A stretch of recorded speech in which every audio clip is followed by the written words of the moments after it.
Bonjour, nous vous proposons de suivre ce matin sur l'antenne de Public Sénat une audition du ministre de l'Industrie, Éric Besson, sur l'aménagement numérique du territoire. Une audition devant la commission de l'économie du Sénat. La Haute Assemblée va en effet bientôt examiner en seconde lecture, ce sera la mi-février, une proposition de loi du sénateur centriste Hervé Maurey qui porte justement sur l'amélioration de la couverture numérique à haut débit. Alors selon le constat dressé dans son rapport par le sénateur Hervé Maurey, eh bien la France a pris beaucoup de retard dans son domaine, beaucoup de retard par rapport à la planification prévue. Nicolas Sarkozy avait en effet affiché une couverture à 100% à haut débit d'ici 2025. On est aujourd'hui très très loin de cet objectif puisque seulement 1 million des foyers français sont possiblement raccordables à la fibre et seulement 500 000 foyers sont effectivement abonnés à la fibre. Donc très très loin de l'objectif. On va donc suivre cette audition d'Éric Besson pour voir un petit peu quelles sont les solutions qui vont être apportées dans les prochaines semaines par le gouvernement. Très bonne audition à tous. Je vous rappelle dans quel cadre on reçoit M. Éric Besson. Il s'agit de la proposition Leroy-Moret pour laquelle la Commission a nommé M. Hervé Maurey comme rapporteur. Je vous rappelle aussi que M. Maurey avait déjà commis un rapport sur l'aménagement numérique du territoire qui avait été adopté à l'unanimité de notre commission le 6 juillet 2011. Ce rapport indiquait que la situation en matière de déploiement des réseaux numériques fixes comme mobiles était loin d'être satisfaisante, avec notamment des parties entières du territoire non desservies, mais on en reparlera, je ne vais pas refaire. Et il se montait très critique à l'égard du programme national de très haut débit, le fameux PNTHD. Ce rapport a débouché donc à la mi-novembre 2011 sur une proposition de loi co-signée par messieurs Leroy et Maurey visant à assurer l'aménagement numérique du territoire. Je ne vais pas revenir sur les articles, le rapporteur va sans doute nous en parler plus longuement et en connaissance de cause mieux que moi. Mais simplement vous rappeler le cheminement. C'est que la Commission de l'économie a déjà auditionné M. Jean-Luc Silicani, président de l'ARCEP, le 30 novembre 2011, d'ailleurs à ce sujet. Nous avons également auditionné M. Bruno Lasserre, président de l'autorité de la concurrence, le 18 janvier dernier, avec les problèmes qui ont été évoqués sur les interventions des collectivités territoriales. Et vous êtes auditionné, Monsieur le Ministre, aujourd'hui, pour vous entendre sur ce projet de loi. Je vous rappelle que vous étiez déjà intervenu sur ce sujet lors du débat en séance publique sur le rapport d'information, et ceci le 12 octobre 2011. Donc, Monsieur le Ministre, vous avez la parole, et ensuite je le donnerai évidemment en priorité au rapporteur.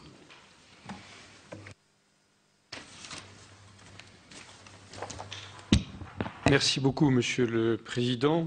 Je veux saluer le rapporteur Hervé Maurey, le sénateur Philippe Leroy, co-auteur de ce texte, Mesdames et Messieurs les sénateurs. Le déploiement des réseaux numériques constitue un enjeu majeur pour la compétitivité de notre économie et l'attractivité de nos territoires. L'accès à Internet haut débit fixe et mobile est devenu une condition d'intégration dans notre société, notre démocratie, notre économie et notre culture. Comme l'eau ou l'électricité, il est devenu ce que les économistes appellent une commodité essentielle.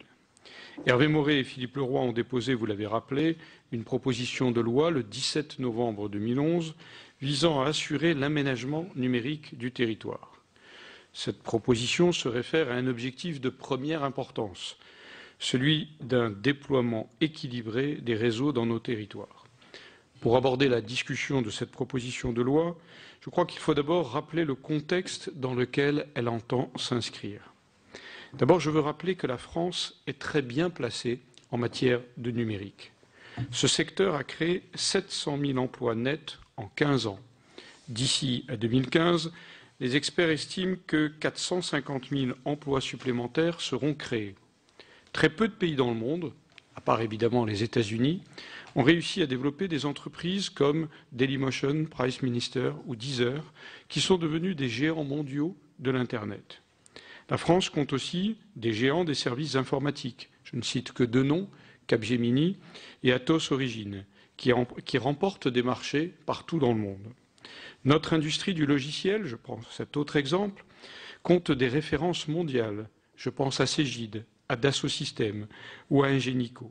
Enfin, dernier exemple, notre industrie du jeu vidéo est la plus performante au monde avec le numéro 1 mondial, Vivendi Games, le numéro 4 mondial, Ubisoft, et le numéro 1 mondial des accessoires pour jeux, Big Ben. Depuis 5 ans, le gouvernement a accompli des efforts, je crois, réellement sans précédent pour développer ce secteur. Jamais sans doute une politique aussi ambitieuse n'avait été engagée en faveur du numérique. Elle se traduit tout d'abord par un soutien aux usages.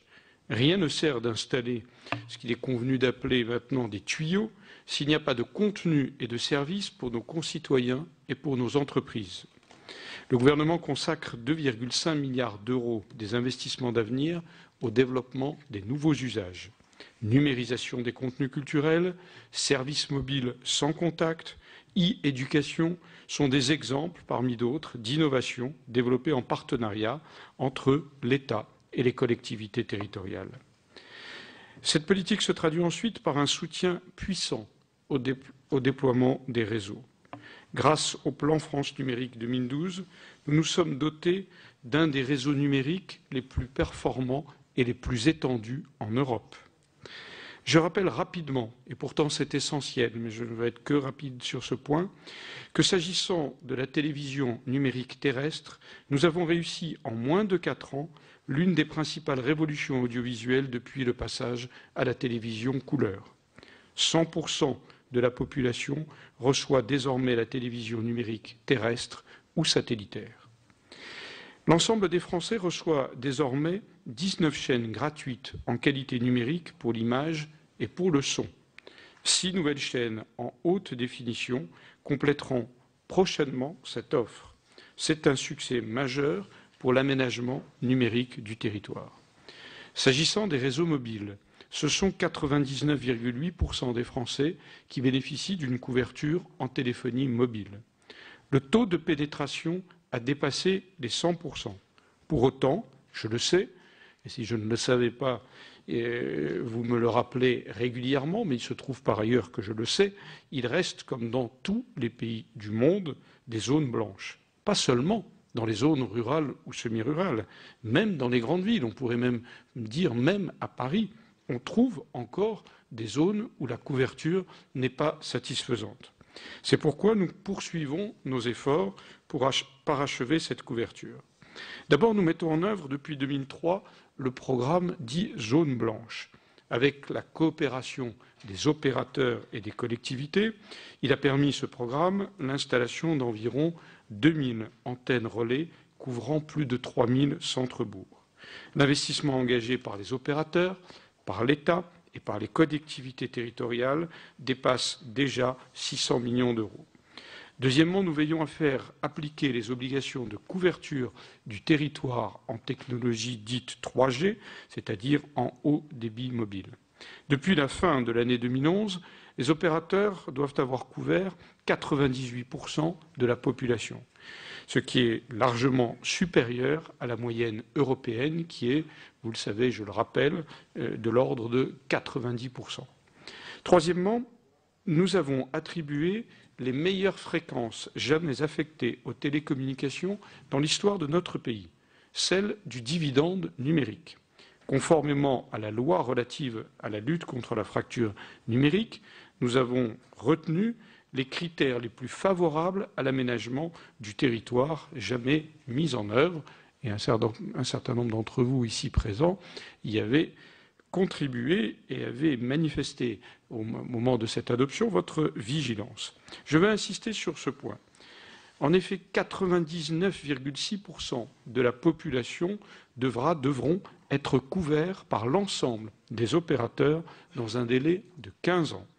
Pour la première fois, une obligation de couverture départementale a été fixée, égale à 90% de la population dans un délai de 15 ans. les opérateurs, dans le cadre de l'appel à candidature, sont allés encore plus loin en s'engageant à couvrir 95% de la population de chaque département. Pour la première fois également, une zone de couverture dite prioritaire a été définie, représentant 18% de la population, mais 60% de nos territoires. Autrement dit, nos territoires les moins denses et les plus ruraux. La 4G sera ainsi, je veux y insister, pardonnez-moi, mais la 4G sera ainsi le premier réseau à être déployé simultanément dans les villes et dans les campagnes. Ça ne nous était jamais arrivé.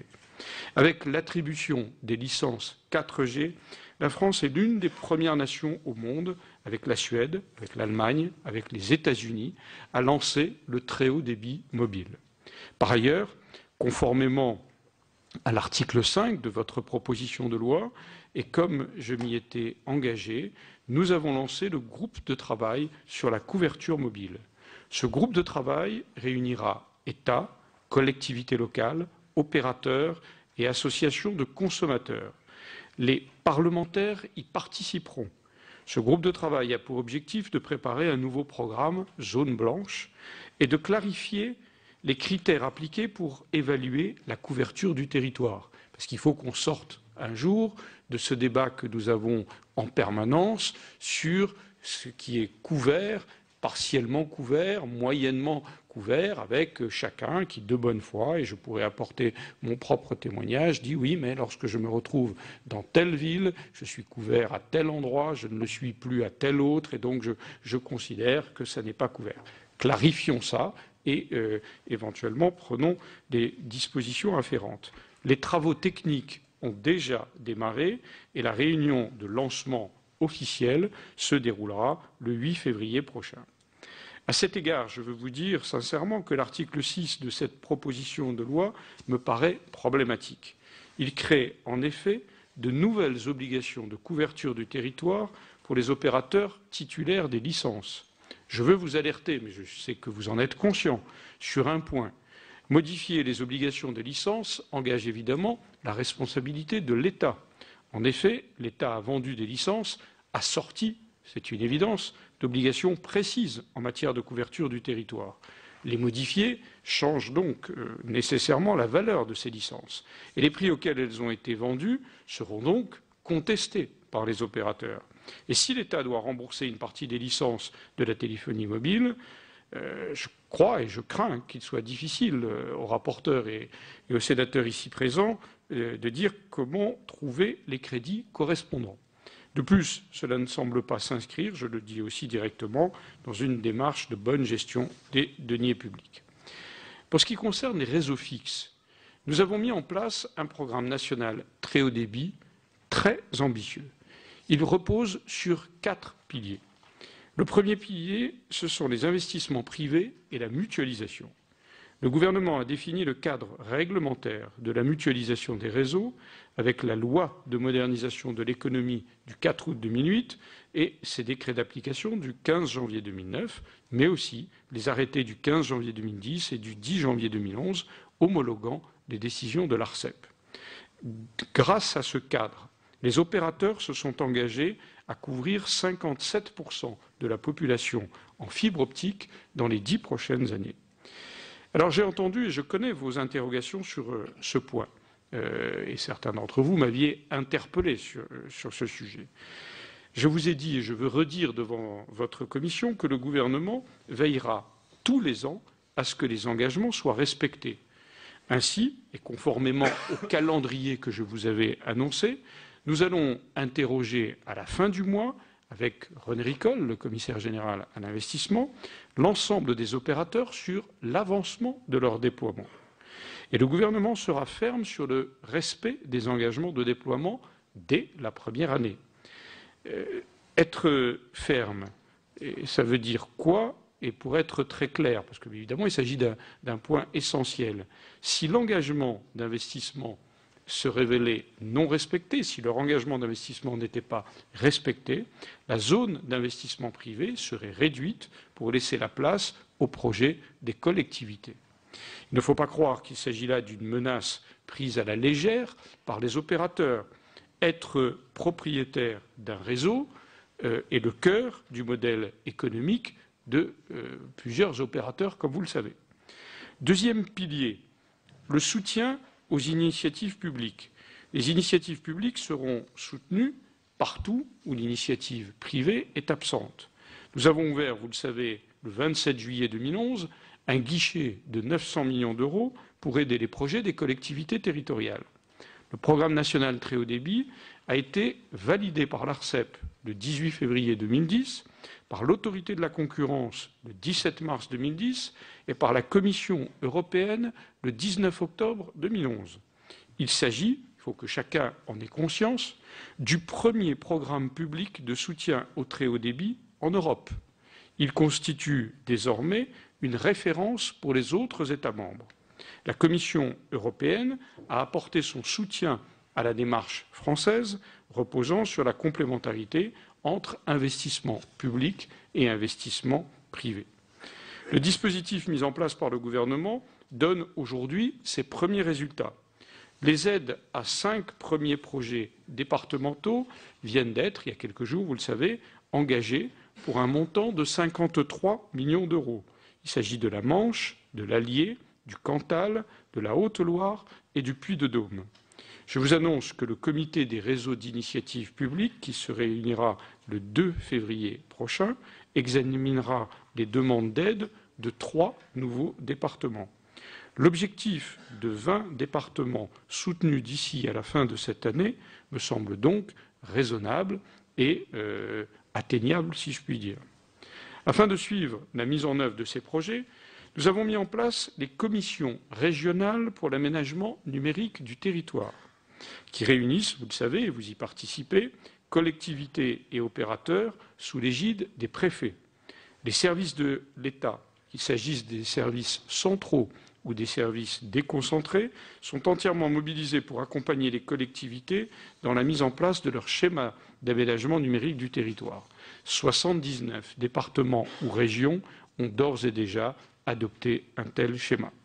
Afin de faciliter la mise en place des projets des collectivités locales, le gouvernement a préparé par ailleurs une nouvelle version du décret sur la connaissance des réseaux. Ce texte est, je le sais, très important pour les collectivités, car il leur permet de recueillir les informations sur les réseaux déployés par les opérateurs. Je vous indique que le nouveau décret est encore plus ambitieux que ne l'était le précédent. Dès le 1er janvier 2014, toutes les données devront être fournies aux collectivités sur simple demande, gratuitement et sous format vectoriel, c'est-à-dire le meilleur format possible pour planifier le déploiement d'un réseau. Nous n'attendons plus que l'avis de la commission consultative à l'élaboration des normes pour adopter ce nouveau décret.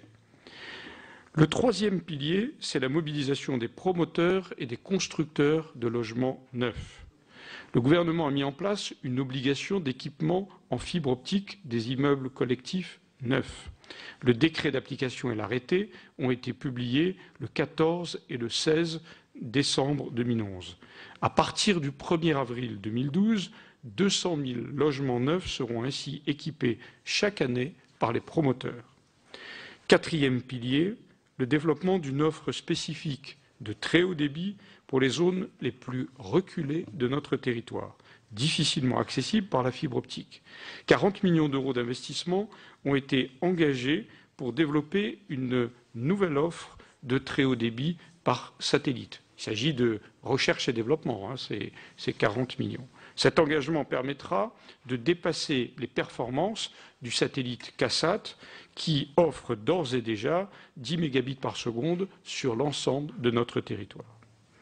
J'en viens à présent très concrètement, à la lumière de ce contexte que j'ai essayé de vous présenter, à la proposition de loi. Le deuxième alinéa de l'article 2 rend obligatoire pour les collectivités territoriales l'élaboration de schémas directeurs territoriaux d'aménagement numérique, les SDTAN. C'est intéressant et cela pourrait même accélérer la démarche en cours d'élaboration des schémas. Mais vous êtes mieux à même que moi, que nous, de juger de son acceptation politique par les collectivités territoriales. De même, l'article 9 inclut la montée en débit dans les dépenses éligibles au Fonds d'aménagement numérique du territoire, le FANT. Cet article pose d'autant moins de difficultés que la montée en débit est déjà éligible aux aides du programme national très haut débit. En revanche, l'article 10 est plus problématique. Il crée un droit pour les collectivités territoriales à intervenir dans les zones rentables. Personne ne conteste la possibilité juridique. L'autorité de la concurrence, dans son avis du 19 janvier dernier, a confirmé qu'une collectivité territoriale pouvait intervenir en zone rentable. Toutefois, dans ce cas, il ne peut y avoir d'aide publique ni de la collectivité ni du gouvernement sur ces zones. En outre, déployer un réseau d'initiatives publiques dans des zones rentables est porteur, à notre sens, d'un fort risque économique. D'abord, cela revient à dupliquer inutilement des réseaux publics et privés, à mettre en péril l'équilibre économique du réseau d'initiatives publiques, car lorsque les opérateurs privés ont le choix, ils préfèrent systématiquement se raccorder au réseau privé plutôt qu'au réseau public. Bref, c'est juridiquement possible, mais à notre sens, ça n'est pas économiquement judicieux. L'articulation entre investissements publics et privés, prévue dans le programme national très haut débit, vise à protéger les réseaux d'initiatives publiques en leur évitant de faire de mauvais choix économiques. Le gouvernement demande aux collectivités territoriales de se concentrer sur les zones où il y en a réellement besoin. Les zones donc les plus isolées, où l'appétence des Français pour le très haut débit est en même temps aussi et légitimement la plus forte. C'est la meilleure solution pour couvrir les citoyens situés en zone rurale et c'est à notre avis la meilleure solution pour économiser et bien utiliser l'argent public. Contrairement à ce qui a pu être dit ici ou là sur la péréquation, le fait que les opérateurs couvrent la majorité de la population diminue le besoin d'argent public. Je prends un exemple. En Auvergne, les déploiements des opérateurs permettent une baisse de 20% de l'investissement public. Ce n'est pas le gouvernement qui le dit, c'est le Conseil régional de l'Auvergne.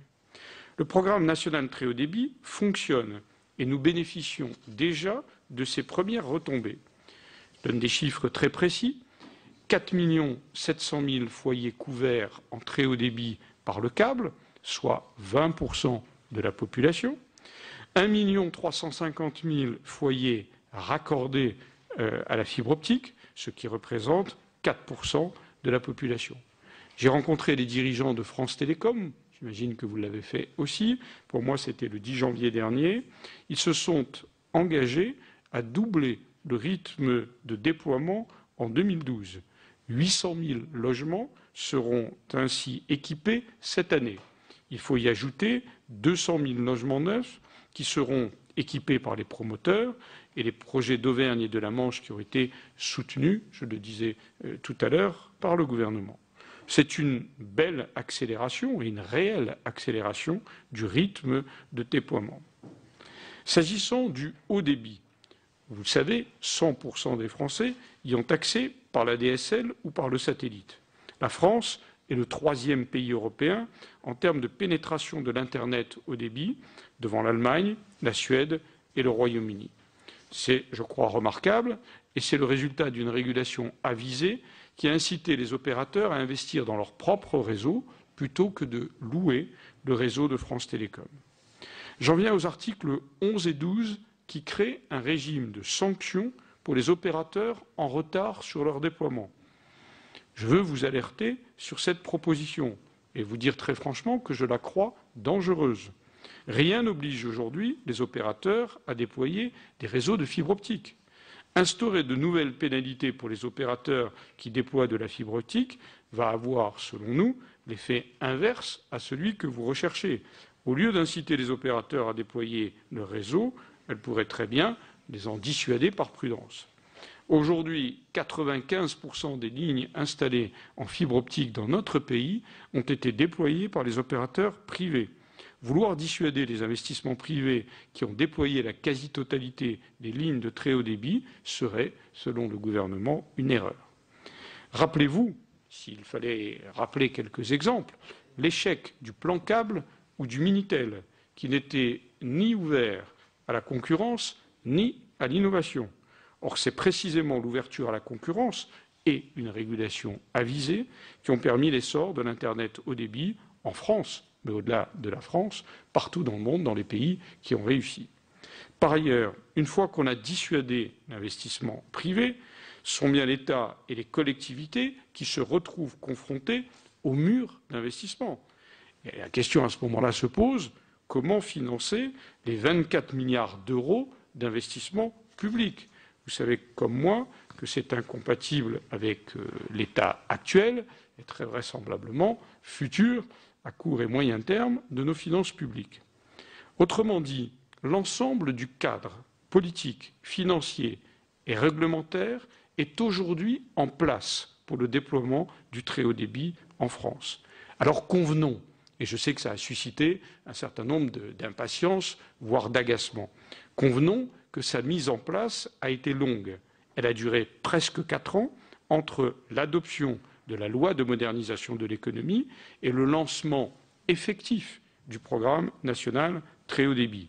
Je sais que certains d'entre vous ont trouvé que ce délai était long, mais en même temps, et il m'est moi-même arrivé de le trouver et de le ressentir, mais en même temps, essayons de prendre ensemble un peu de recul et réalisons ensemble que c'est probablement un chantier sans précédent. Souvenons-nous ensemble que le téléphone avait été déployé en France en un siècle par un opérateur public en situation de monopole. Nous sommes en train de remplacer l'intégralité de cette boucle locale par de la fibre optique en à peine 15 ans et avec la participation de 4 opérateurs nationaux et de dizaines d'opérateurs locaux. Je veux vraiment vous alerter sur ce point. Cette proposition de loi revient à modifier le cadre financier et réglementaire mis en place par le gouvernement et par l'ARCEP. Cela revient à réengager un nouveau processus de discussion, ne vous leurrez pas, pas de plusieurs semaines ou de plusieurs mois, mais de plusieurs années. Les investissements seront mécaniquement à nouveau gelés, comme ils l'avaient été en 2008, entre 2008 et 2010, en attendant que les règles soient clairement fixées. Ce n'est, me semble-t-il, l'intérêt ni de notre économie, ni de nos territoires. Il y a aujourd'hui 2 types de collectivités. Celles qui ont décidé d'avancer, leurs concitoyens bénéficieront les premiers du très haut débit, et une minorité de collectivités qui semblent contester encore les règles dont notre pays s'est doté. Ce sont malheureusement les citoyens habitant ces territoires qui en subissent et en subiront les conséquences. J'en appelle donc au sens de l'intérêt général. L'ensemble du cadre politique, financier et réglementaire est aujourd'hui en place. Les collectivités et les opérateurs avancent et fournissent le très haut débit aux Français. Les premiers chiffres sont encourageants et nous devons poursuivre nos efforts afin que la France entre de plein pied dans l'ère du très haut débit. Cette proposition de loi nous confronte à un choix. Soit nous bloquons à nouveau le déploiement du très haut débit pour plusieurs années, soit nous continuons d'avancer afin de fournir le très haut débit à tous les Français. Je vous remercie. Merci. La parole est à Hervé Maurey, rapporteur de la PPL. Merci, Monsieur le Président. Monsieur le Ministre, mes chers collègues, je vais essayer de ne pas être trop long, parce que j'imagine qu'il y a beaucoup de mes collègues qui souhaitent intervenir. Je rappellerai, comme vous l'avez fait, Monsieur le Président, que cette proposition de loi qui a été déposée par mon collègue Leroy et moi-même fait suite au rapport qui a été adopté par la Commission en juillet à l'unanimité. Donc, c'est-à-dire que l'unanimité de la Commission s'est retrouvée dans les constats que nous avons dressés et dans les propositions que nous avons formulées. Sur les constats, malheureusement, mais ce n'est pas la première fois, je ne partage pas l'optimisme du ministre. Sur le haut débit, j'entendais le ministre dire l'autre jour que 100% de nos concitoyens avaient accès au haut débit. Je crois qu'on est nombreux dans cette salle à pouvoir dire l'inverse et à être prêt, Monsieur le Ministre, à vous inviter sur nos territoires où vous constaterez que malheureusement, il y a encore quantité d'élus qui aimeraient simplement avoir du 512 kilobits seconde. Vous disiez vous-même lors d'une précédente audition qu'en dessous de 2 mégas, on n'avait pas aujourd'hui un débit satisfaisant. Et même les chiffres officiels indiquent que 77% de la population seulement a accès à cette connexion à 2 mégabits seconde. J'indique d'ailleurs que selon un récent rapport publié par nos collègues députés, Mme de la Raudière et Mme Erel, on est dans la moyenne base de l'OCDE en termes de débit, puisque les connexions moyennes sont à 3 mégas sur le territoire français, alors que la moyenne de l'OCDE, c'est entre 3 et 6. Donc sur ce point-là, on voit que les choses ne sont pas aussi satisfaisantes que vous l'évoquez. Sur la téléphonie mobile, c'est la même chose, et je me réjouis que, comme vous l'aviez d'ailleurs déjà signalé, vous soyez prêt à ce qu'on revoie la manière dont on mesure la couverture du territoire en téléphonie mobile, parce que si on a aujourd'hui des chiffres qui peuvent là aussi paraître satisfaisants, on sait bien que c'est parce que le thermomètre n'est pas fiable et que l'on prend en compte uniquement la réception de la téléphonie mobile en dehors des habitations, en position immobile et en zone habitée. Donc ça aussi, on sait que ça n'est pas satisfaisant. Sur le très haut débit, sans reprendre ce qui était peut-être une boutade, mais avec un fond de vérité, les propos de la FNCCR qui disaient qu'au rythme où nous allions, il faudrait 100 ans pour couvrir le territoire, je ne partage malheureusement pas votre optimisme. On a un système... Alors, vous voulez laisser à penser qu'en fait, on serait hostile au fait que les opérateurs privés puissent déployer. C'est pas du tout ça. On est hostile au fait qu'il y ait une relation totalement déséquilibrée entre les opérateurs privés et les collectivités locales. C'est ça le problème.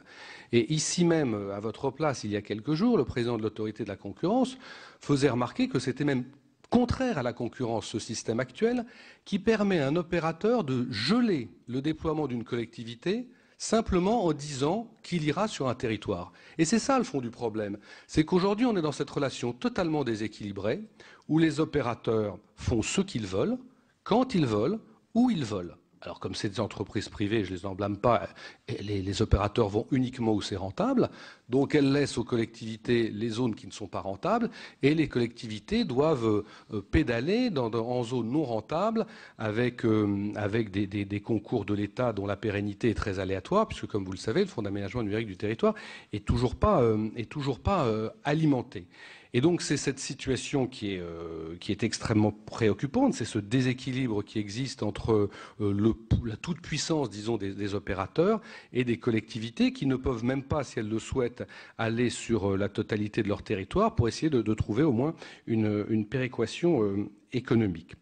Alors c'est à partir de ce constat, et justement en ne voulant pas revenir totalement sur le modèle choisi par le gouvernement, parce que on aurait pu, on y a pensé, dire le modèle choisi n'est pas le bon modèle, il y a d'autres modèles qui ont été mis en place dans d'autres pays, prenons un de ces modèles. Par exemple, moi, à titre personnel, je trouvais que le système des sociétés d'économie mixte qui a fonctionné en France pour les sociétés d'autoroutes aurait pu fonctionner chez nous. Bon, on n'a pas proposé ça pour ne pas perdre du temps et pour ne pas casser ce qui est engagé. L'objectif de cette proposition de loi, tout en disant il faudra quand même voir au bout de 2-3 ans comment ça fonctionne, c'est d'améliorer le dispositif actuel et pas de le casser. Donc améliorer le dispositif actuel, c'est justement faire en sorte que l'on sorte de ce déséquilibre qui existe au profit des opérateurs, que l'on fasse en sorte que quand un opérateur dit qu'il ira quelque part, ce ne soit pas simplement des paroles, ce soit des engagements écrits et contractuels. Et c'est pour cela que l'on veut renforcer le rôle des schémas d'aménagement numérique des territoires, que l'on veut les élargir à l'ensemble de la problématique numérique, parce que c'est vrai que sur certains territoires, l'urgence, c'est peut-être pas le très haut débit. Peut-être que sur ces territoires-là, s'il y avait déjà un véritable haut débit, ce serait une bonne chose. Et c'est pour ça qu'on aborde aussi la question du véritable haut débit. Sur d'autres territoires, il faudra peut-être mettre l'accent sur une meilleure couverture à court terme en téléphonie, parce que quand vous nous parlez de la couverture 4G qui sera satisfaisante, vous le dites vous-même, c'est dans 15 ans. Donc on ne peut pas dire à des élus ou à des citoyens patientez, votre téléphone, il fonctionnera formidablement bien dans 15 ans. Donc c'est pas possible. Donc c'est pour ça que ces schémas d'aménagement numérique des territoires, on veut qu'ils couvrent l'ensemble de la problématique numérique. On veut que ce qui est dedans ait une valeur contractuelle. Et on veut, ça nous paraît normal, qu'un engagement qui n'est pas tenu, il soit sanctionné. Je veux dire, c'est la base d'une relation contractuelle, surtout lorsqu'elle est lourde pour la collectivité, puisqu'elle gèle sa propre action. On veut que si cet engagement n'est pas tenu, eh bien, il y ait une sanction pour non-respect des engagements. Voilà la philosophie de cette proposition de loi. Je ne veux pas être trop long et entrer dans tous les dispositifs, mais l'essentiel se situe dans ce que j'indiquais. J'ajouterai quand même que, vous en avez parlé, mais assez rapidement, on a eu quand même le très intéressant avis de l'autorité de la concurrence que nous a présenté ici même le président il y a moins d'une semaine. Et j'allais dire que l'on retrouve dans cet avis nombre de remarques que nous avons pu formuler dans le rapport et dans la proposition de loi. Il est notamment indiqué dans ce document, dans cet avis, que l'opérateur historique n'a aucun intérêt à déployer la fibre compte tenu de la rente sur le cuivre dont il bénéficie. Ce n'est pas moi qui le dis, c'est l'autorité de la concurrence. Il est dit aussi que les pouvoirs publics devraient exiger des opérateurs, je cite, la plus grande précision dans leurs intentions de déploiement et veiller de manière régulière à leur strict respect. Et il est également indiqué qu'il faudra éventuellement que le gouvernement envisage, si nécessaire, sérieusement de revoir en profondeur la logique de son plan. Et toujours cet avis souligne que le choix qu'a fait le gouvernement est un choix d'opportunité, ce qui est tout à fait son droit naturellement, mais si l'autorité souligne que c'est un choix d'opportunité, cela montre bien, à contrario, contrairement à ce que certains ont pu vouloir nous faire croire au nom des règles européennes, que d'autres choix étaient possibles. Et puis, chose aussi très importante, puisque c'est pour cette raison qu'on avait saisi l'autorité de la concurrence reconnaît tout à fait aux collectivités la possibilité de couvrir l'ensemble de son territoire dans le cadre d'un SIEG. Donc voilà ce que je voulais dire pour ne pas être trop long. On aura bien sûr l'occasion d'en reparler le 14 février. Mais cette proposition de loi, je crois qu'elle répond de manière très pragmatique aux réalités de terrain que les élus rencontrent. Et encore une fois, je crois que ce n'est pas un hasard si le rapport avait été adopté à l'unanimité de la Commission et si l'ensemble des élus, ou plutôt des associations d'élus que j'ai rencontrés, se retrouvent dans cette proposition de loi. Merci, M. Moret. Ce que vous avez évoqué rappelle la discussion que nous avons eue avec M. Lasserre concernant, en tous les cas, les manifestations d'intérêt, parce qu'il s'agit simplement d'une déclaration et qu'il serait sans doute plus intéressant, Monsieur le Ministre, qu'on ait un périmètre clair, un échéancier et, pour non-respect, des pénalités.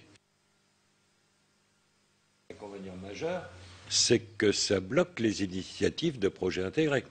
Donc là, je m'arrêterai là, mais c'est pour rappeler ce qu'on a discuté avec le président de l'autorité de la concurrence déjà il y a 8 jours. Monsieur Michel Teston.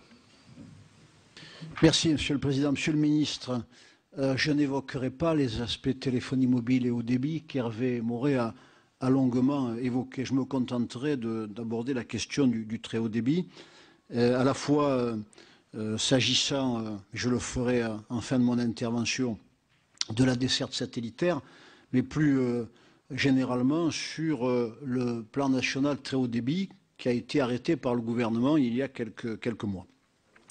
Ce qu'on peut dire, et je confirme en tout point ce que dit Hervé, c'est-à-dire que ce plan fait la part belle, très belle, aux opérateurs privés qui ont le champ complètement libre dans la zone 1, les zones denses, dans la zone 2, les zones moyennement denses, et qui fait en sorte aussi qu'ils n'ont pas à participer à l'équipement dans la zone 3, qui est réservée aux collectivités étant entendu toutefois qu'elles ne peuvent pas arriver à assurer la péréquation en matière d'investissement sur leur territoire parce que le gouvernement, et seulement le gouvernement, a décidé que si elles intervenaient dans les zones moyennement denses, elles ne pourraient pas être aidées pour les zones très peu denses. Ce qui me paraît absolument anormal, qu'on ne les aide pas pour les zones moyennement denses si elles décident d'intervenir, soit, mais au moins qu'on les aide pour les zones peu denses, comme on le ferait si elles se contentaient d'intervenir sur ces territoires-là.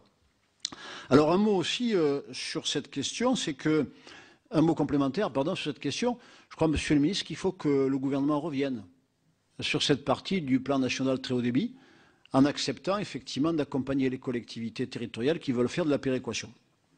Ça m'amène, puisque je parle d'intervention du gouvernement, à poser la question de l'intervention financière du gouvernement.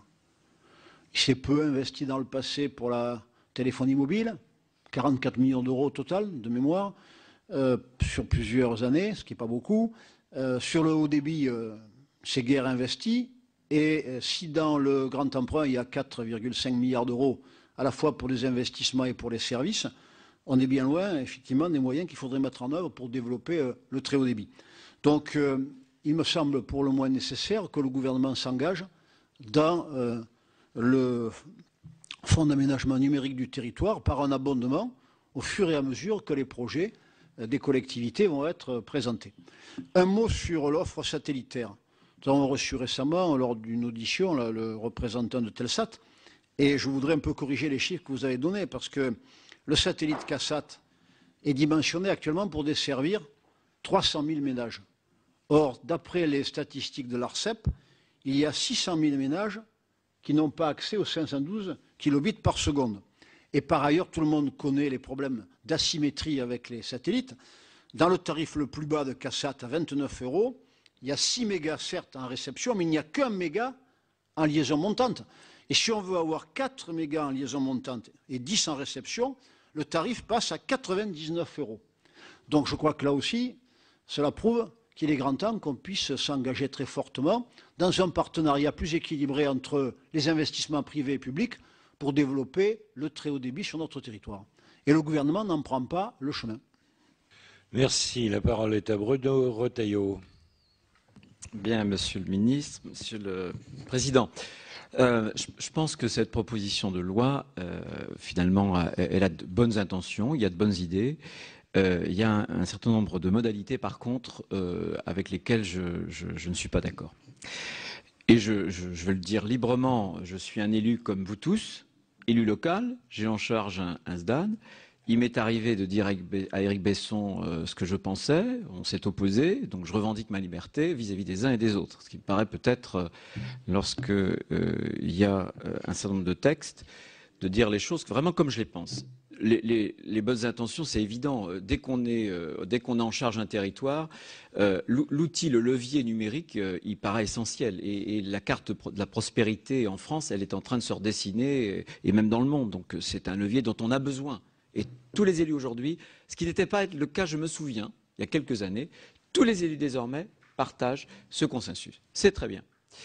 Le deuxième point, il y a aussi de bonnes idées, je trouve, je reviendrai, mais on en parle très peu souvent. Le rapport sur la tarification pour les entreprises, c'est quelque chose d'important. On nous dit toujours qu'il y a des offres de fibres pour les entreprises, oui, mais à quel tarif ? Notamment pour les petites entreprises. Et ça n'a pratiquement jamais été abordé. Je pense que c'est important que la PPL l'aborde.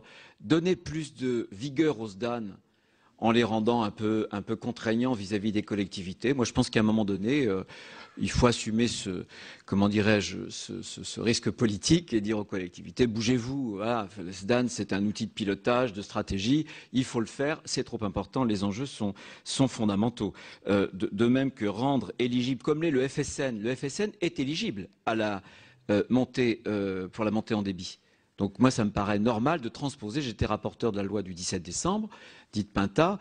On l'avait sans doute oublié peut-être, mais en tout cas, on l'avait réclamé à l'époque. Et rendre éligible pour la montée en débit le FAN, c'est très bien et c'est logique. Là où les modalités, je pense, me semble parfois aller beaucoup trop loin, c'est que, d'abord, moi je pense que sur le numérique, qui est quelque chose qui est un secteur qui exige énormément d'investissement, où on a mis énormément de temps à définir un cadre, je pense comme Montesquieu qu'il faut toucher la loi d'une main tremblante. Bon. Je pense très franchement qu'on arrive à un moment donné, on a bien vu que les opérateurs privés ont eu les accords. Tous les opérateurs privés ont désormais des accords de co-investissement. C'est bien. Bon, parce que ça nous permettra de ne pas gaspiller d'argent. En revanche, moi je pense qu'un certain nombre de modalités du texte peuvent remettre en cause le cadre tel qu'il a été défini. Et je pense qu'aujourd'hui, à ce moment précis, ça n'est pas raisonnable de le faire. Les investisseurs, vous savez que les actionnaires de ces grands opérateurs n'aiment pas la fibre. Pourquoi n'aiment-ils pas la fibre? Tout simplement parce que la fibre, c'est un investissement de long terme, qui rapportera sur le long terme. Et on sait très bien que les actionnaires ont une vision un peu myope des choses. Bien. Donc, si demain, nous envoyons des signaux propres à remettre en cause un cadre qu'il a fallu plus de 4 ans, et j'ai été aussi, à l'époque, je m'étais impliqué sur la LME, j'ai suivi ce cadre à toutes les étapes, et je vous assure qu'on en a bavé, je suis prêt à développer les choses, eh bien, je pense qu'on risque de déstabiliser, d'autant plus qu'on prévoit des sanctions. Franchement, et y compris des taxes. Moi, je pense que la sanction aujourd'hui, prévoir une sanction aujourd'hui, prévoir des taxes dès aujourd'hui, il les faudra demain, sans doute. On est loin d'avoir consommé les 900 millions d'euros du FSN. Très bien, je pense qu'il y en a pour 2 ans pour les consommer. On a du temps pour cibler l'assiette et les taux sur les taxes qui devront alimenter le FAN. Il faudra le faire, mais aujourd'hui, il faut que l'investissement prenne son envol. Et l'investissement sera ralenti si on remet en cause le cadre réglementaire et si on dit aux opérateurs, on va prévoir des sanctions. Je pense qu'il faut faire attention à ce qu'on puisse créer, et je pense que le cadre crée un modèle plutôt coopératif entre les collectivités et les opérateurs. Si aujourd'hui on grave dans le marbre une forme de conflit avec des sanctions à la clé, alors on est sûr de notre coup et on est sûr du résultat. Très franchement, je le dis comme je le pense. En revanche, je le dis à Hervé et à Philippe Leroy, moi je pense qu'on peut néanmoins avoir trouvé des modalités qui renforcent la coopération. Moi je suis d'accord que pour les manifestations d'intention, il faut un suivi, je l'appelle longitudinal, parce que si, et je pense que la sanction c'est quoi? C'est la remise dans le périmètre public. C'est la remise dans le périmètre public du périmètre sur lequel a porté la manifestation d'intention. C'est ça la sanction. C'est ça la sanction. Ce n'est pas une sanction financière. D'ailleurs, cette sanction financière, j'attends que l'ARCEP, qui n'a pas d'ailleurs autorité pour le faire aujourd'hui, ou que n'importe quel gouvernement agisse et prenne véritablement des sanctions dissuasives, mes chers collègues. Donc, en plus, quand une sanction, on la prévoit, il faut qu'elle puisse être appliquée. Donc, je pense qu'il y a des moyens de mieux suivre les appels, les manifestations d'intention. Il y a des moyens, peut-être aussi, sur la téléphonie mobile et d'autres sujets, d'avoir peut-être, et avec des dates, je crois qu'on en a un petit peu marre des programmes de zone blanche, zone grise. Il y a peut-être une deadline à mettre pour faire en sorte qu'on se mobilise et qu'on règle un certain nombre de choses. En revanche, si demain, je vois sur l'article, j'ai suivi, comme vous le savez, avec la commission du dividende numérique, les attributions de 4G, si on vient juste, il y a un mois, il y a un mois attribué, le ministre le rappelait, ces licences. Bon, si demain, on trouve un nouveau thermomètre pour que le nouveau thermomètre change les obligations des opérateurs, c'est compliqué. Donc, moi, je suis très favorable à ce que le groupe de travail travaille, c'est clair, c'est d'ailleurs sa dénomination, mais je crois que il faut qu'on sorte par le haut, sans casser les équilibres qu'on a mis des années à établir, et que d'autres voisins européens nous envient. Et je pense qu'enfin, il faut que l'on sorte aussi par le haut. Il y a des moyens de faire. Je ferai des propositions et j'espère qu'on trouvera cette voie qui nous permettra d'associer le public au privé et certainement pas de l'opposer. Parce que, et je connais des collectivités, j'ai en tête des départements qui ont financé des dizaines de milliers de prises. Moins de 4000 sont reliés. Aucun grand opérateur national n'a souhaité aller sur le territoire. Aucun. Merci. Je pense qu'on va s'arrêter sur ces 3 premières prises de parole qui concernent d'ailleurs les 3, j'allais dire plus branchés, mais de nos collègues, les trois spécialistes. Juste une petite remarque quand même à Bruno Retailleau. Je connais son travail sur le dividende numérique, mais la sanction que vous évoquez, monsieur le rapporteur de ce dividende-là, me paraît quand même un peu léger. Ça veut dire que pendant des années, avant d'avoir constaté la carence, la seule sanction serait d'avoir bloqué pendant 4 ans ou 5 ans l'initiative de projet intégré. Donc ça me paraît un peu léger comme pénalité ou comme sanction, peu importe. Qui aura la parole tout à l'heure. Monsieur le ministre. Bien, merci, Monsieur le Président. Beaucoup de choses ont été dites par le rapporteur. Dans mon introduction, j'avais répondu, je crois, par anticipation à un certain nombre de remarques faites, donc je ne les reprends pas. Sur l'optimisme, bon, d'abord, être optimiste n'est pas un défaut en soi, mais en la circonstance, c'est à la fois de la lucidité, si je regarde les chiffres, et du volontarisme au regard de ce que nous mettons en œuvre. Remarque plus ponctuelle. 100% de nos concitoyens ont accès à Internet haut débit. Ça suscite des réactions de votre part.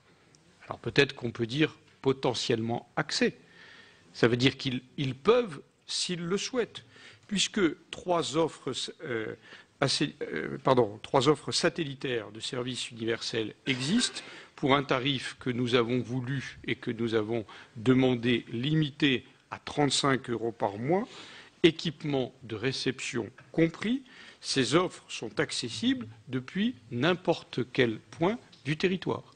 Donc, il y a bien, en matière d'Internet haut débit, un accès potentiel de 100% de nos concitoyens. Sur le très haut débit, vous citez la FNCCR qui dit, vous la citez, à ce rythme, il faudra un siècle pour déployer 100% du territoire.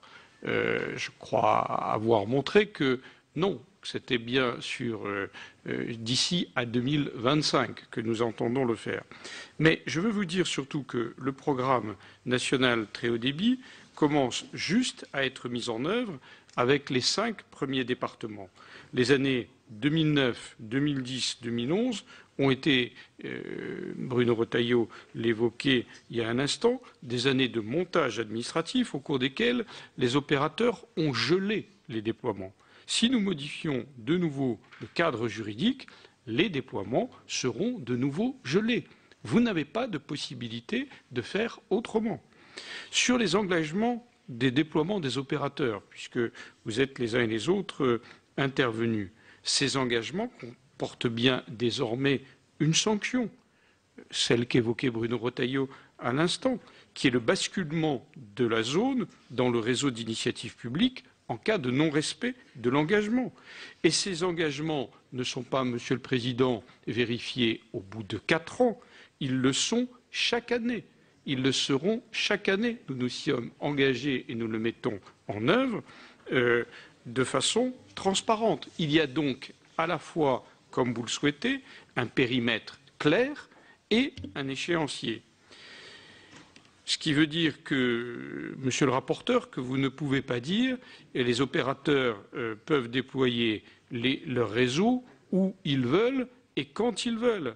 Ils ont été interrogés, ils ont détaillé par écrit leurs intentions de déploiement, année par année et commune par commune. Ces intentions ont été mises par écrit dans le cadre de conventions signées localement avec les collectivités territoriales. Donc il y a bien un périmètre, un échéancier et une sanction. Dernière remarque sur l'autorité de la concurrence. L'avis que vous citez et que l'autorité vient de rendre est effectivement intéressant parce qu'il fixe les conditions à respecter par les collectivités locales dans le lancement et dans la mise en œuvre des réseaux d'initiative publique. Mais cet avis ne remplace pas, il est complémentaire, il s'ajoute à l'avis que l'autorité avait rendu le 17 mars 2010 approuvant le programme national très haut débit, et il s'agit aussi d'un avis complémentaire de la décision de la Commission européenne du 19 octobre 2011, c'est donc récent, qui a validé notre programme. Concernant les questions ou remarques du sénateur Michel Teston, et d'abord sur le fonds d'aménagement numérique du territoire. Et là aussi, Bruno Retailleau, dans son intervention, a évoqué quelques points auxquels je souscris. D'abord, le gouvernement a mobilisé, vous le savez, 900 millions d'euros des investissements d'avenir pour accompagner les projets des collectivités. Ces crédits permettront de financer des projets pendant plusieurs années. Une fois ces 900 millions d'euros engagés, l'État abondera le fonds pour l'aménagement numérique du territoire. C'est très clairement l'une de nos priorités. Mais au-delà de ces 900 millions d'euros, le besoin de financement public reste à préciser.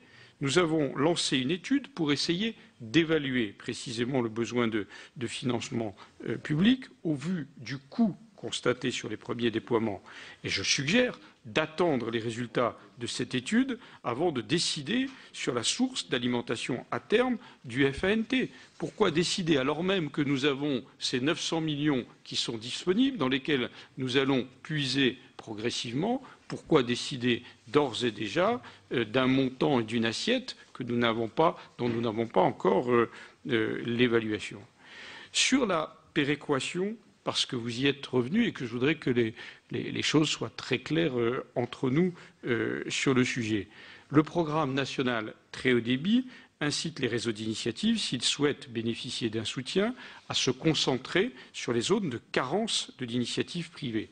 Pourquoi avons-nous choisi cela? Pour deux raisons. D'abord, il faut assurer la sécurité juridique des investissements consentis. La Commission européenne et l'autorité de la concurrence ont bien précisé qu'il ne peut pas y avoir d'aide d'État, ou plus exactement qu'il peut y avoir d'aide d'État que dans les zones non rentables. Bon. Donc il s'agit, c'est ce que je disais tout à l'heure dans mon introduction, on n'interdit pas, mais on ne peut pas bénéficier des aides. Donc c'est un élément très important. Donc pourquoi ce système de péréquation ça permet d'abord, enfin pourquoi cette concentration sur les zones de carence, ça permet d'assurer la sécurité juridique d'abord. Deuxièmement, il s'agit d'éviter les situations de superposition de deux réseaux sur un même territoire, avec le risque, c'était évoqué par Bruno Retailleau, que certains ne soient pas utilisés. En tout état de cause, ce serait une dépense inutile et ça remettrait mécaniquement en cause l'équilibre, le modèle économique du réseau d'initiative publique. Il nous semble au contraire, je veux y réinsister, que se concentrer sur les zones de carence de l'investissement privé présente deux avantages. D'abord, que le projet bénéficiera de la péréquation organisée par le programme national très haut débit, puisque cette péréquation, elle existe.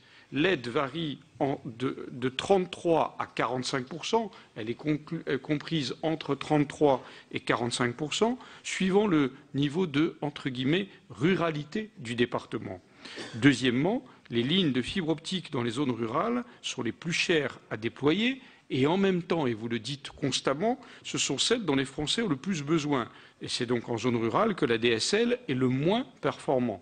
L'appétence des foyers ruraux pour la fibre optique va compenser le coût plus élevé de ces prises. Bruno Retailleau a dit plusieurs choses avec lesquelles j'étais d'accord, y compris le rappel historique de points de désaccord. La PPL propose un rapport sur la tarification des accès très haut débit pour les entreprises. Et donc, de ce point de vue-là, je partage le point de vue de Bruno Retailleau sur l'utilité du rapport initial et sur des objectifs qui sont assignés. De même, rendre obligatoire l'élaboration des schémas directeurs, je l'ai dit dans mon introduction, c'est sans doute une bonne idée. J'ai simplement dit mais vous êtes mieux que placé pour le savoir, quel est le degré d'acceptation potentiel des collectivités territoriales. Mais le gouvernement n'a aucune réserve de principe sur les sujets. Sur les sanctions, je paraphrasais ce qu'a dit Bruno Retailleau, à mon sens, il a bien souligné. Au fond, il serait paradoxal de punir les opérateurs qui décident d'investir, parce que c'est à ça qu'on aboutirait. Et il ne faut pas, en la circonstance, au regard du mur d'investissement, du montant d'investissement à réaliser, il ne faut pas donner le sentiment qu'on oppose public et privé, mais au contraire qu'on les rend complémentaires dans l'intérêt de nos concitoyens. Je partage aussi la conviction du sénateur Retailleau sur le fait que cette complémentarité est la clé de la réussite pour déployer la fibre optique. Honnêtement, qui peut croire dans cette salle, dans ce bel hémicycle dans lequel j'interviens pour la première fois, et dont je veux saluer la conception et la modernité, merci, qui pourrait croire qu'un monopole public aurait les moyens d'investir seul les 25 milliards d'euros nécessaires? Personne ne peut le croire. Et qui pourrait imaginer que l'investissement privé, on ait intérêt à le dissuader? Deuxièmement, en cas de carence de l'initiative privée, je le redis, c'est bien le rôle de l'investissement public de se révéler complémentaire, et c'est pour ça que nous avons mobilisé les 900 millions prélevés sur les investissements d'avenir que j'évoquais tout à l'heure. Merci. Je pense qu'il y a une question qui va intéresser Mayotte, si j'ai bien compris. Monsieur Swahili. Tout à fait, Monsieur le Président, merci. Monsieur le Ministre, effectivement, je souhaite attirer votre attention et vous interroger par rapport au cas de Mayotte, 101e département, où résident 200 000 Français et où nous battons le record du monde du débit le plus bas, puisqu'il est à 54 kilobits. Inutile de vous dire que cela n'arrange pas la situation déjà préoccupante actuelle de Mayotte.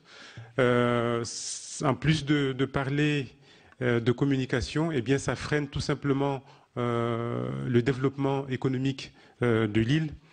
Monsieur le Président de la République, qui s'était déplacé à Mayotte en janvier 2010, avait déclaré, avait promis que nous aurions le haut débit avant la fin de l'année 2011. Au jour d'aujourd'hui, nous attendons toujours. J'ai moi-même saisi Madame la ministre de l'Outre-mer d'une question écrite pour lui demander quelle était la prochaine échéance pour qu'enfin, sur ce sujet sensible et manifestement simple, les Mahorais aient enfin les mêmes droits que le reste de leurs compatriotes. Donc, au jour d'aujourd'hui, je n'ai pas de réponse. Peut-être que vous en avez une, Monsieur le Ministre, à l'heure où nos voisins du continent africain sont équipés du très haut débit. Mayotte a toujours le débit le plus bas. Le choix qui a été arrêté par le gouvernement est par ailleurs celui du haut débit de l'ADSL. Est-ce que ce choix vous paraît pertinent alors que vous-même vous dites qu'il faut passer au très haut débit aujourd'hui et alors que nos voisins, je le répète, nos voisins de l'Afrique continentale sont aujourd'hui au très haut débit?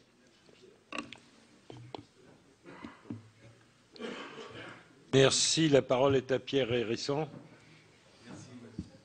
Merci, Monsieur le Président, Monsieur le Ministre.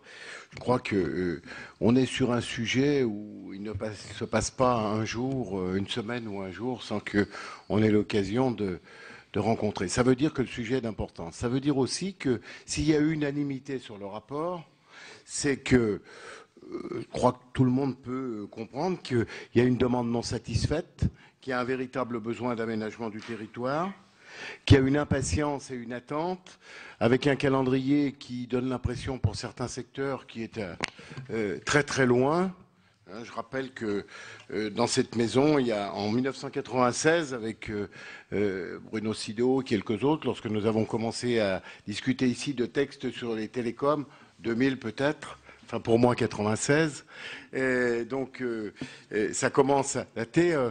Un de vos prédécesseurs, Monsieur le Ministre, avait dit ce qui va se passer en matière d'évolution technologique des communications électroniques, mais à l'époque on disait encore télécom.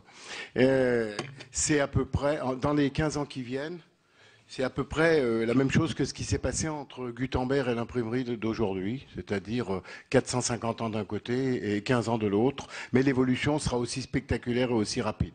Quand on regarde en matière de technique, de technologie, on a un peu oublié en route, au bénéfice certes de la solution la plus fiable, c'est que par la publicité qui est faite par les opérateurs eux-mêmes, que ce soit les opérateurs de contenu ou les opérateurs de réseau, on pourrait d'une manière un peu simple dire en dehors de la fibre optique, pas de salut.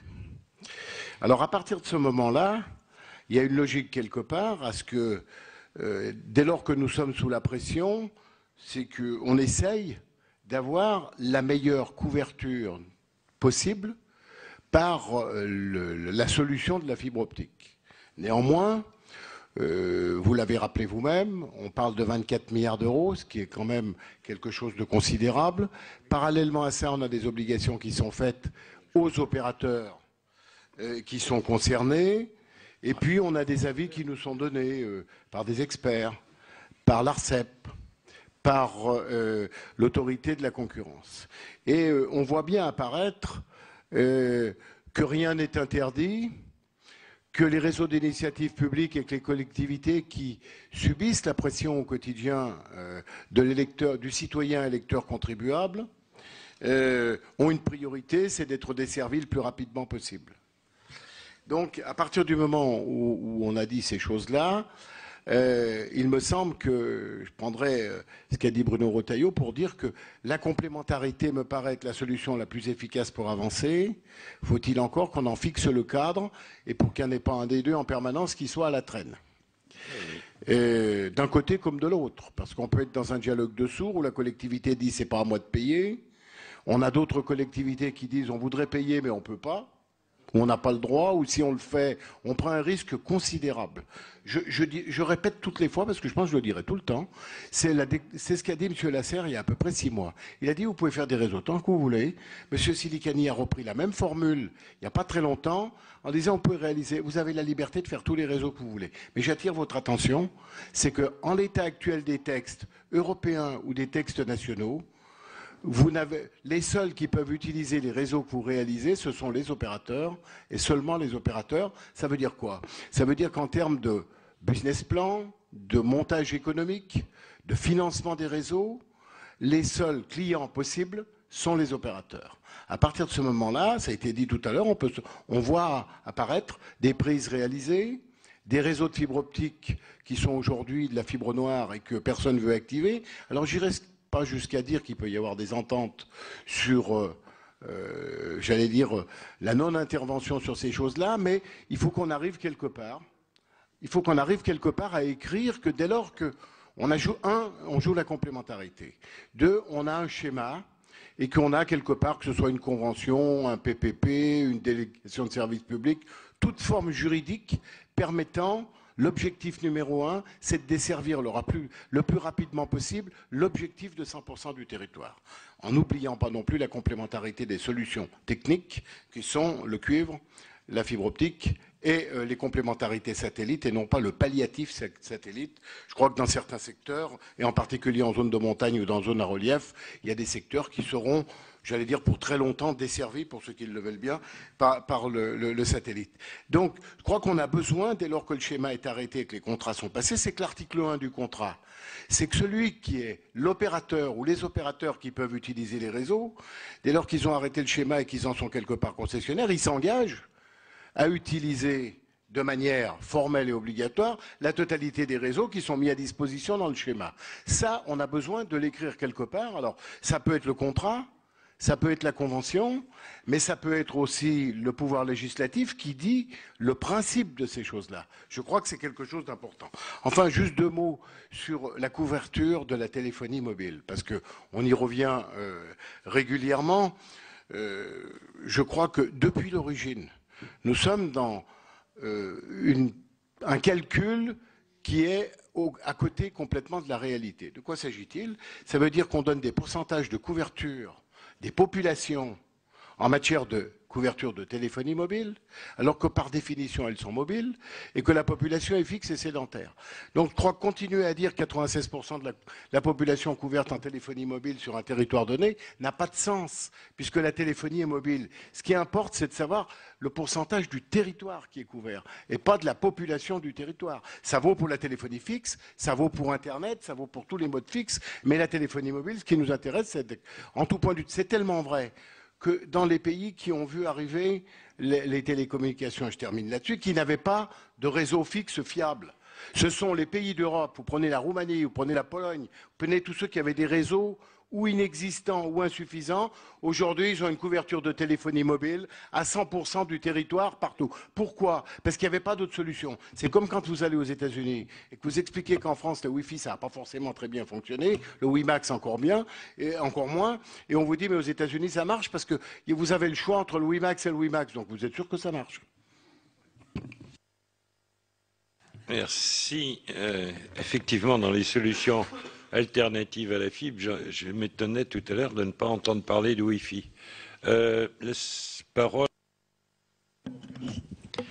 Oui, Monsieur le Ministre, après les différentes interventions, c'est important de remarquer, comme mes collègues, que c'est l'ensemble de la Commission qui a pris position sur cette question et qui aujourd'hui fait une proposition de loi qui est somme toute raisonnable, mais qui a un souci essentiel, c'est de faire en sorte que la couverture numérique du territoire soit assurée avec le haut débit.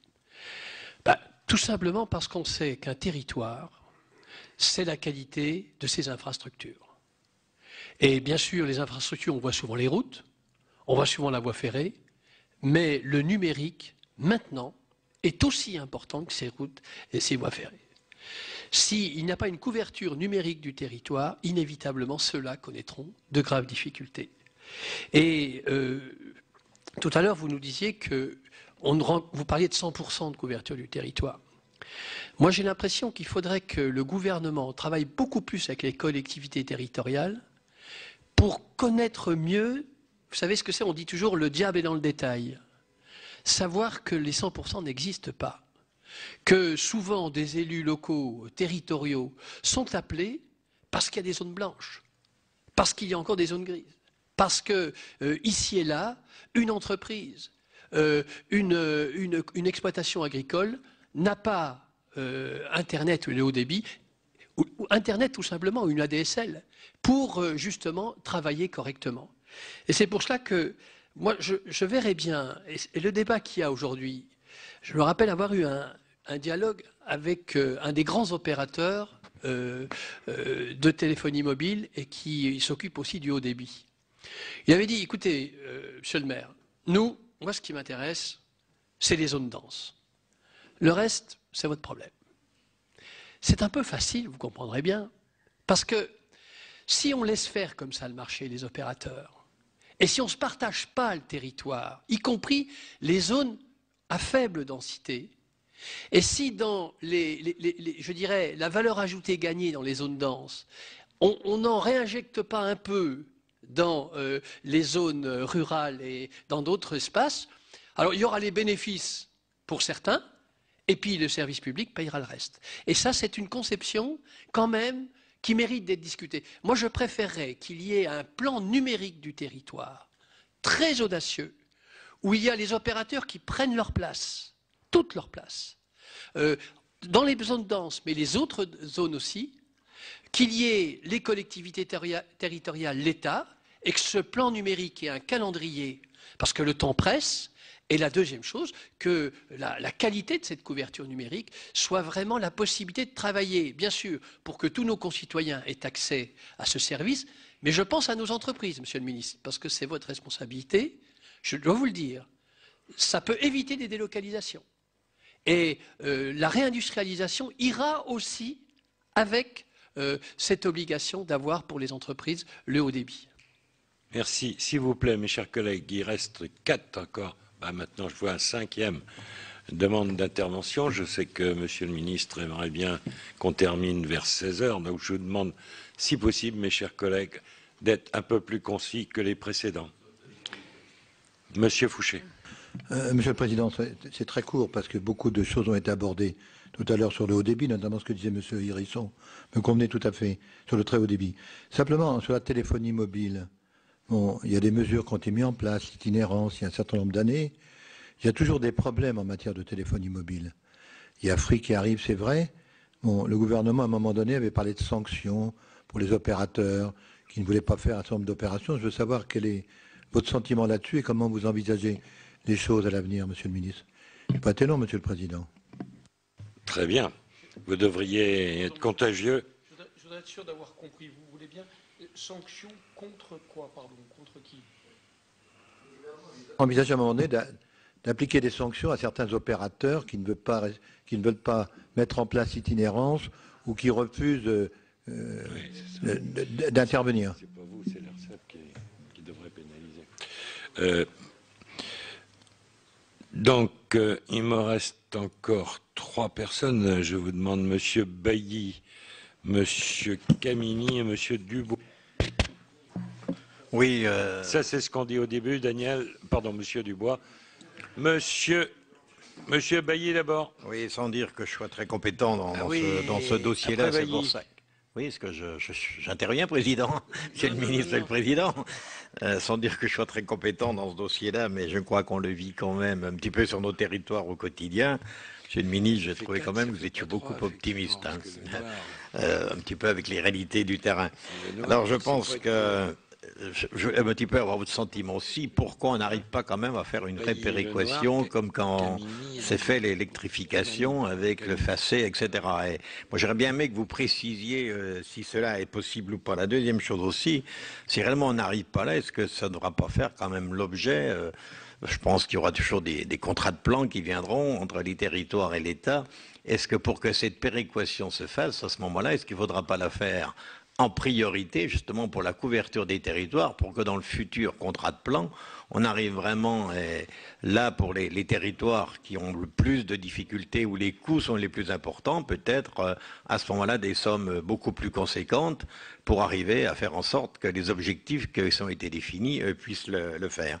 Et puis, dernière observation, c'est que aussi aujourd'hui, des fois, on n'a pas toujours l'appui quand même des opérateurs, parce que quand une collectivité aussi essaye d'émettre des projets, on voit souvent les opérateurs privés qui disent « Mais alors, attendez, nous, on a prévu d'apporter de faire le haut débit chez vous dans 3 ans, dans 2 ans, alors qu'on sait que finalement, c'est pas réel. » Là aussi, quand même, on souffre aussi de ces déclarations d'opérateurs qui pratiquement viennent dire à des maires ou à des conseillers généraux, mais c'est pas la peine de vous en occuper, nous on va le faire. Et c'est ça aussi quand même que l'on rencontre sur le terrain. Je ne sais pas si vous avez ces informations, on le rencontre chez nous.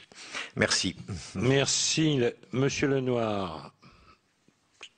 Mon intervention sera d'autant plus brève que mon collègue et ami M. Bailly a soulevé une question qui me paraît majeure. Je ne suis pas sûr de résultat. Comment, mes chers collègues, l'électrification rurale s'est faite après la guerre? Grâce à la participation des collectivités locales à travers les syndicats intercommunaux et grâce au financement apporté par le FACÉ. Or, qu'est-ce que le FACÉ? C'est un prélèvement sur les recettes de l'électricité de France, réparties ensuite entre les collectivités. Si nous n'arrivons pas à mettre en place un système qui fasse que les opérateurs, d'une façon ou d'une autre, n'apportent pas une contribution aux collectivités, car de toute façon, les collectivités vont participer. J'appartiens à un territoire rural, si on veut avoir le très haut débit, il faut que nous payions. Mais je ne vois pas pourquoi nous seuls devrions payer quand d'autres sont servis à l'avance. Donc, il faut un dispositif de mutualisation et je souhaite que nous travaillions ensemble à un tel dispositif qui pourrait tout à fait ressembler au FACÉ. Monsieur le Président, j'ai répondu à votre attente en étant, je crois, compendieux. C'est l'autosatisfaction, mais je vous donne acte. Monsieur Kamani. Oui, nous l'avons tous dit, l'économie numérique est un formidable accélérateur de croissance et les territoires ruraux ne veulent pas en être exclus. Et le modèle économique qui est retenu, qui nous est proposé, justement, ne permet pas l'aménagement équilibré du territoire. Et c'est bien le fond du problème. Et tous les élus ruraux le savent bien ici. Et cela vient d'être évoqué. Je pourrais évoquer mon département qui vient d'adopter un schéma et qui, pour obtenir le déploiement en FTTH, doit dépenser 400 millions d'euros. Dans mon département, qui fait 330 000 habitants, 50 000 habitants relèvent des investisseurs privés. Voyez donc la masse, quand je dis 400 millions, pour un budget de département, c'est effectivement investissement et fonctionnement, c'est 400 millions d'euros, le budget annuel. Notre département, s'il n'y a pas de péréquation, s'il n'y a pas de soutien plus important ou de financement pérenne, ne pourra pas se doter de cette infrastructure comme beaucoup d'autres, même s'il affirme la volonté d'avancer, parce qu'encore une fois, c'est un élément de compétitivité dont nous ne pouvons pas nous passer, et notamment les territoires ruraux. C'est pour cela qu'effectivement, la mise en place d'un plan numérique, d'un schéma plus contraint globalement et qui associe à la fois les investisseurs privés et le public est la solution qu'il faut mettre en place rapidement. Merci, Monsieur Daniel Dubois. Merci, Monsieur le Président. Et peut-être deux mots à Monsieur Bruno Retailleau, que j'ai vu réagir tout à l'heure. Mais s'il ne souhaite pas, ce n'est pas nécessaire. Hein. Donc le match est passé. Oui, ok. Monsieur Daniel Dubois. Merci. Monsieur le ministre. Non, justement. Monsieur Daniel Dubois. Vous disiez tout à l'heure qu'il y avait 5 dossiers a priori de financement qui avaient été déposés sur donc, des SDAN approuvés. Est-ce qu'il est possible d'avoir, je dirais, les partenaires financiers locaux? Est-ce que toutes les régions participent? Tous les départements? Non, oui, mais je pose la question, parce que je veux dire, si je la pose, c'est qu'il y a une raison. Toutes les régions, tous les départements, et ensuite éventuellement les com si elles sont organisées en syndicats. Donc je voulais savoir effectivement si toutes les collectivités, on va dire majeures, sont partenaires de ces financements. J'ai bien compris ce qu'il y a derrière.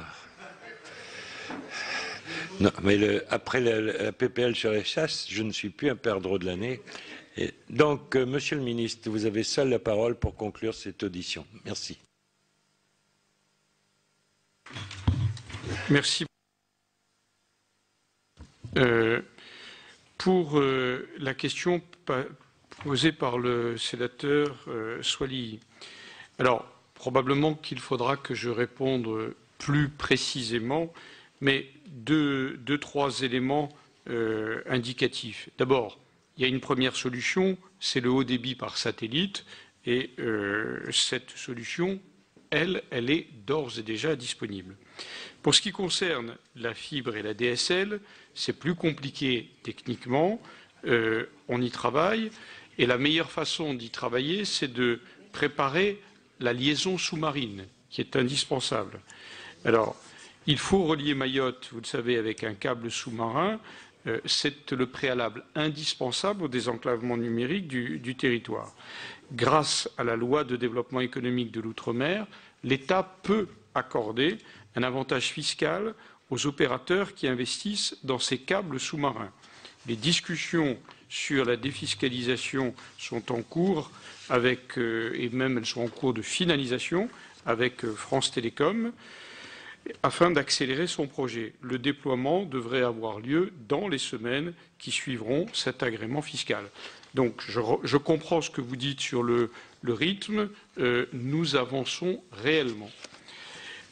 Concernant ce qu'a dit Pierre Hérisson, je souscris à plusieurs de ses propos. Je veux relever le soutien qu'il a apporté au principe du programme national très haut débit, c'est-à-dire à cette complémentarité entre initiative privée et initiative publique. Elle est d'autant plus importante que ce sont, comme Pierre Hérisson l'a dit, les opérateurs qui vont in fine utiliser les réseaux et commercialiser les services aux clients. Donc elle est indispensable. Deuxièmement, l'élaboration des schémas d'aménagement numérique du territoire décrivant les zones relevant de l'initiative privée et les zones relevant de l'initiative publique, comme vous l'avez dit. Et troisièmement, le respect des engagements pris par les opérateurs privés comme ceux des collectivités publiques. Je veux redire que, avec la sanction du non-respect des engagements privés, le basculement de la zone concernée dans le périmètre de l'initiative publique, je le redis parce que je n'ai pas toujours le sentiment d'être entendu, que c'est une sanction que les opérateurs considèrent comme importante et qui me paraît plus importante que d'autres plus aléatoires qu'on a citées. Enfin, sur la téléphonie mobile, j'ai bien entendu les remarques. Le groupe de travail que je citais tout à l'heure, qui est prêt, qui va être officiellement installé le 8 février, s'en saisira et on va essayer d'avancer ensemble sur le sujet. C'est pour sur l'ambition pour l'aménagement numérique du territoire dans la téléphonie mobile. Oui. Bon, j'y reviendrai peut-être tout à l'heure. Pour Martial Bourquin. Bon, ne bougez pas. Excusez-moi, mon équipe voudrait que je sois encore plus précis que je ne le suis, mais le temps passant, je réduis mes ambitions. N'y voyez rien d'autre que la référence à l'audition de cet après-midi. Pour ce qui concerne les remarques de Martial Bourquin, il y a un plan numérique du territoire en cours d'élaboration. 75 départements et régions ont déjà élaboré leur schéma d'aménagement numérique du territoire. Ça répond en même temps à la question que vous m'avez posée. Ma conviction, c'est que ce plan numérique du territoire doit être élaboré de manière décentralisée en prenant en compte l'ensemble des schémas locaux. Pour ce qui concerne la complémentarité nécessaire et ce que vous avez dit de ce que doit être la préoccupation de l'État, du gouvernement, relative à l'aménagement numérique du territoire. Je pense, et Bruno Retailleau rappelait le rôle qu'il a joué, je veux redire devant vous que ce que nous avons fait ensemble avec le Parlement, c'est quand même quelque chose d'exceptionnel. Ça n'est pas moi, je n'étais pas en charge, qui parlais à l'époque de fréquences en or pour les fréquences issues de l'extinction de la télévision analogique. Et nous avons fixé, je veux le redire, des critères d'aménagement du territoire. Ça ne s'est jamais fait en France. Je ne connais pas d'autre pays qui ait assigné à ses opérateurs des contraintes d'aménagement du territoire. Je me souviens même, et certains parmi vous doivent s'en souvenir, que lorsque nous avons fixé les critères d'attribution des licences dites 4G, et ça suscitait un peu de scepticisme parfois, j'avais dit les trois critères, c'est aménagement du territoire, concurrence et valorisation du patrimoine immatériel de l'État. Et certains disaient, à juste titre, nous nous posions nous-mêmes la question, ces trois objectifs sont-ils réellement complémentaires et conciliables? N'allez-vous pas en sacrifier un? À l'arrivée, nous n'avons rien sacrifié. Il y a bien une exigence d'aménagement du territoire comme il n'a jamais été fait. La concurrence va être réelle. Tous les opérateurs vont intervenir. Quant à la discussion sur, dans ces conditions, le prix de réserve n'est-il pas trop élevé, l'histoire maintenant est faite, le film est achevé et l'État va récupérer pour ces fréquences en or, et je trouve bien qu'il en soit ainsi, parce qu'elles sont exceptionnelles dans la qualité, il faut bien valoriser le patrimoine immatériel de l'État. L'État va récupérer plus d'argent, plus d'1 milliard par rapport à ce que nous avions escompté et ce que vous aviez voté au budget. Donc je veux redire à Martial Bourquin à quel point le fait que la France pour ce qui va être l'accès à Internet, au très haut débit mobile, est choisi et imposé, parce qu'il faut appeler les choses par leur nom, que ce soit déployé en même temps dans les villes et dans les campagnes, à quel point ça rejoint la préoccupation que vous avez exprimée et qui rejoint celle de nombreux de vos collègues. Pour ce qui concerne, je vais très vite puisque Alain Fouché a évoqué des questions auxquelles j'ai répondu pour ses collègues. Pour ce qui concerne la question précise des sanctions, le gouvernement a doté l'ARCEP de pouvoirs de sanctions contre les opérateurs qui ne respectent pas leurs obligations de couverture du territoire. Donc c'est à l'ARCEP, elle dispose des outils si elle le souhaite et le pense utile de le faire. Pour ce qui concerne la question de Gérard Bailly, je crois que le programme national très haut débit organise une péréquation efficace, puisque, je l'ai dit tout à l'heure, mais je veux le redire parce qu'on ne l'a pas toujours en mémoire, le niveau de subvention varie suivant le niveau de ruralité, entre guillemets, c'est-à-dire selon que le secteur est plus ou moins rural. Elle varie de façon assez importante, puisqu'elle peut être de 33, entre 33 et 45 du besoin de financement global. Je reviendrai dans un instant, s'il le veut bien, à la question de Jean-Claude Lenoir, parce que j'ai posé une question à mon équipe sur sa comparaison avec le FACÉ. Pour ce qui concerne l'intervention de M. Kamani, comment garantir que les opérateurs tiendront leurs engagements de déploiement? D'abord, il y a deux outils, deux biais. Il faut deux actions, plus exactement que deux biais.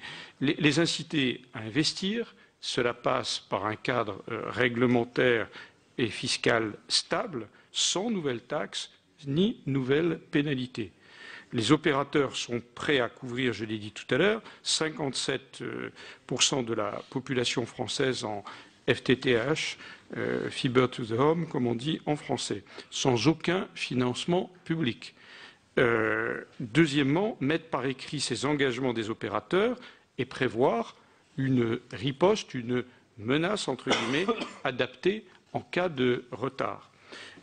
Au niveau national, nous avons recueilli le 31 janvier 2011 des intentions de déploiement des opérateurs et, je l'ai dit, nous veillerons tous les ans à ce que les engagements soient respectés.